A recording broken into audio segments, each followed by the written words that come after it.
Hey, how's it going? My name's Alex. Yesterday, I booked a load from a military base. Now, the way it works is a broker that has the permission from the government to post military loads. I called the broker and booked it with them, and they of course asked me, hey, you gotta have your passport and all this other stuff. And so yesterday I booked it, deadheaded, and today I wanna show you how to find the commercial gate or the commercial entrance or the truck entrance, truck gate for a military base for the load that you may have just booked. So the sun's just coming up, it's bright and early in the morning. The consensus usually is that on the East Coast, military bases are usually 8 or 9 o'clock in the morning, and on the West Coast, they're like 7 o'clock in the morning, right around 7 to 8. But I am empty, and that's one of the things, the first thing that the military base will require, that you get loaded empty. They absolutely do not like when trucks come in there with a bunch of loads on their trailers. Okay, so my load is picking up from Travis Air Force Base, California. Now, I have been to Travis Air Force Base before, so I know where the gate is, but this is more or less how you can find a gate for any base. This is one of those things that you want to look for. So open up your phone, open up Google Maps, and turn on satellite mode. That's what you want to do. Then type in your Travis Air Force Base, or whichever base you're going to, whichever base you're picking up a load from. Okay, so the first thing you want to do after you've searched for your base and it comes up is you want to start zooming in on things that look like overhangs or gates or kind of buildings, specifically because you want to try to find which one looks like a truck gate and then has trucks at it, right? So Travis Air Force Base, it gives us a dot right here somewhere in the middle of the intersection. Okay, let's follow this main road out. It's called Air Base Parkway, or what is it? Yeah, Air Base Parkway. And okay, so here you go. So I'm pretty sure this right here is their main gate. And if you see, there's spots for cars, definitely no spots for trucks, and it looks very, very tight. I highly would not recommend ever going to the main gate, because all they do, then they call the police, and the police, like, they help you flip a UE, and then I mean, if you do go there, they'll tell you where the commercial gate is. So that's one of the benefits, but usually it's better just to pre-plan a little bit in advance. Okay, now, and then there's a Air Force Base Visitor Center, and you're not going there either. And then there's another gate right here, and that doesn't really look like a truck gate either. It seems a little small, because don't forget, they bring your truck into like a covered place to do a truck inspection. So that's like, you want to kind of look for those things. But let's follow Air Base Parkway to the exit. So this is still, right, this is still, okay, so right here. And then you'll see something like this where there's two different colors and there's a line, right? You can clearly tell those are two different areas maintained differently. And so I think this is the fence line. Now let's just try to follow the fence line and see where it goes. So here you go, it's still going, okay? And okay, we got a road, okay, so this is the fence line. Okay, hold on. Okay, so look right here. So this now looks, you see how it's a little longer, it looks like a truck would fit under there. This now looks like a commercial inspection station. So that makes a little more sense. And that's usually, right, that's usually how I find my places. I just look around, see for what things look like a commercial gate. If it's closed, it's better to pull up to a closed gate, read the sign, call the number, or to turn around there than to try to get the police involved and have them escort you out and stuff like that. So, and even if I'm wrong, which, guys, again, I'll repeat myself, I've been to this many times, I knew where this is. This is just me showing you how I found every single one. I've been to hundreds of bases, and this is how I find every single one. Google Maps is a wonderful tool. And so what I actually do is, instead of being in incognito mode, if I exit out, for example, right, let's say I want to exit out of exit Travis, let's say exit incognito, turn off incognito, right? You can see I have this blue pin right here. I drop that blue pin everywhere I go to the commercial truck gate, and then I don't ever have to search again.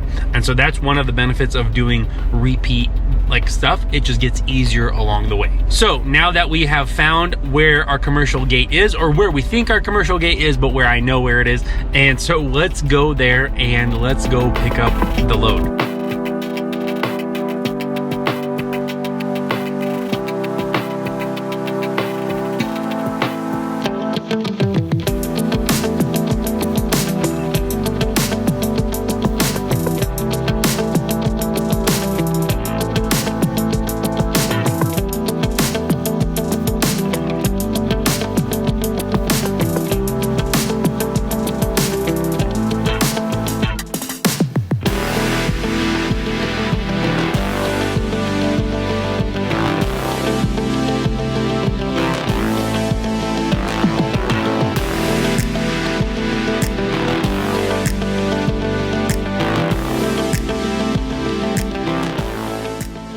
All right, here's some really quick things you need to keep in mind. First and foremost, folks, there's no drugs, okay? I know some states are legalizing marijuana. Absolutely no drugs on the bases, because bases are federal places and marijuana is not yet federally legalized. So keep that in mind, no drugs. Second thing is no guns. So keep in mind, many truckers can and do conceal carry. Across most of the states it's allowed, but you cannot bring it onto the base. It's best to check the gun right away, because so when you pull up to the gate, the first gate, you say, hey, I have a gun. How do I check it with you guys? That's what you tell them. Now, what happens is if it gets found while they're searching your vehicle, then that's a bigger problem. So make sure you check it at the first gate right away. Third thing is no photos or videos, unfortunately. I know I've sometimes snuck in a couple of shots here and there, but generally it is not allowed on base. So keep those 3 things in mind to continually be allowed back on. Now, moving on, let's say you've pulled through the gate. It's now the commercial inspection, right? So first of all, there's always going to be someone telling you what to do, pull forward, back up, whatever. So you just got to listen to them when they're giving you the instructions. Second thing is you will pull forward, shut off your vehicle, and then you'll open your hood, open your doors. You're going to have to open any compartments on the inside, so like your glove box and stuff like that. And then you go inside and do the paperwork. Sometimes they're fast, sometimes they're slow, but generally you need a 1-day pass just to deliver or just to pick up.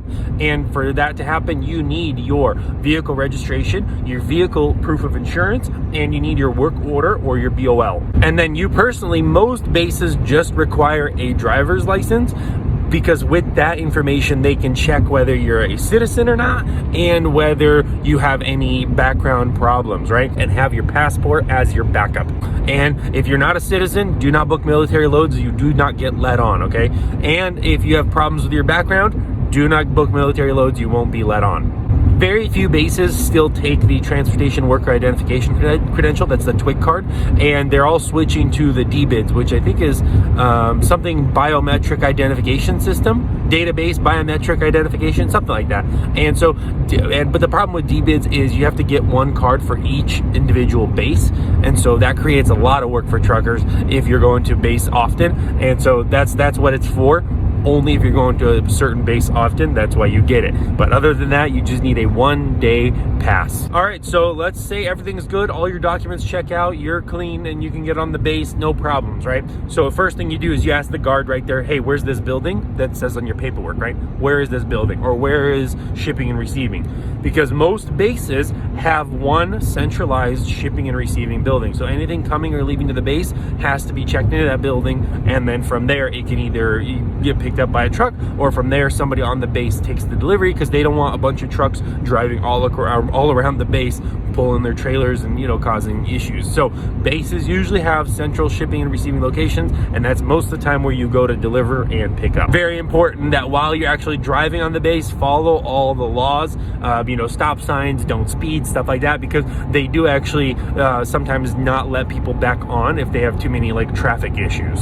And then the last and final thing is make sure you have the room to actually fit the piece, because the bases do not touch other people's freight. You can't ask them to move it. You can't ask them to adjust it. One time I had a pallet that was kind of in the middle of my trailer instead of to one side, and they said they wouldn't slide that pallet over to fit the other piece that was 4 feet wide. So I actually had to slide the pallet over myself before they'd load me. So keep in mind, they don't touch other people's freight. They actually prefer that you're empty. And if you're delivering, the only thing when you're delivering is even if your freight is damaged, they do not reject freight. Okay, so I'm not saying go damage freight, but take pride in the work that you do. However, accidents happen, and the way the military or the government helps carriers is they don't reject damaged freight. Okay, so final thing is don't waste your time on the base. You know what I mean? Don't go park there, rest there, in and out. Because they track you with your 1-day pass. So if you're there too long or you're milking it, then that's not good. So be in and out as quick as possible. And usually base pieces are flexible delivery, so you should always have time to like add a load or a partial because of that. And the final thing is really just be a good person and do a good job, right? So treat them with respect when you're talking to them, and then do a good job transporting. Don't be super late. Don't hold on to the freight for a long time. Just really try to do a good job, because you're serving our people. You're serving our service members, right? They're out there defending our country. So that's why I say, go America. And hopefully that means you're ready to haul this load to to wherever it's going, or you just delivered your load and now you can submit your BOL to factoring. Speaking of the BOL, it's usually military-based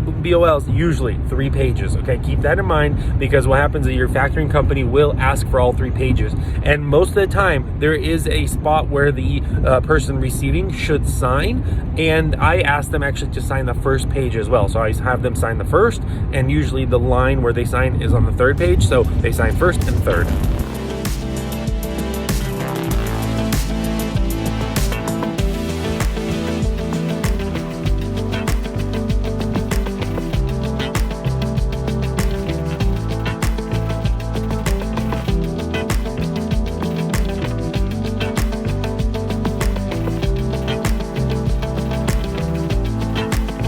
Okay, just got loaded, just pulled out of the base. Look, so right there, you can see the base is right there. That's the entrance, that's where we pulled in. And so here is the load. So you can see it's these 2 reels right here. And then this piece is right here, and then those double stacked. And then actually right here, there's one more piece right here, this small piece right here. Now, I already noticed an issue. One of these little things is falling out on the other. Oh wow, this is falling out too. So I decided, I figured, I'm like, man, just in case those fall out, I want to be able to, have some securement. So that's why I put the chains in the middle. But yeah, look at this. What is this? Come on. Gotta redo that already. I literally drove like a mile. Okay, so now this load, it's about 8,500 pounds or so. I'm in Travis. I deadheaded all the way from San Diego to get it, and it's paying $4,100. I'll put on the screen how much is left, how many miles it is, and so how much rate per mile. I think it's like 3,900 miles or something. I mean, we're talking basically just about $1 a mile or something like that, because it's 5 drops, I think. Yeah, or no, there's 2 in Virginia, 1 in New Jersey, and one in whatever, up there somewhere. So I think there's 4 drops, and then 2 pieces go to one, and then 2 pieces go to the other. But I have a whopping 11 feet left, or 10 and a half. And so usually the way it goes is it's about $100 a foot. In California, it's like $70 a foot. So I'm thinking if I could find something for another $1,000, it'll be about $130. And California, that's the nature of the beast. I'm glad there was a load from the military, because I kid you not, sometimes military loads, even though they're kind of cheap and brokers beat them up on price, they are better than nothing, because the other stuff that I was just seeing was just too heavy. But that's not the point of this video. The point of this video is this is how you get loaded at the military base, right? So keep in mind, if you don't have a passport, if you're a citizen, you have a birth certificate, please go get a passport. If you don't have a TWIC card, go get a TWIC card. Now, even though this place didn't take a TWIC card, that's fine. It's better to have it, because now you have a clear background check. Okay, guys, well, that's gonna do it for this video. I almost thought it was a vlog. That's gonna do it for how to get loaded at a military base. So keep in mind those super pro tips. Turn on satellite mode on Google Maps and try to look for a truck or a commercial gate. Also, there's sometimes gates on websites, on the military websites. Sometimes they also have phone numbers on your paperwork that you can call, and there's certain things like that. But keep in mind, if you're gonna start doing a lot of military loads, you want to drop pins and save those locations just in case you go there next time. All right, I look forward to your comments now down below, and I'll see you guys in the next one. Peace.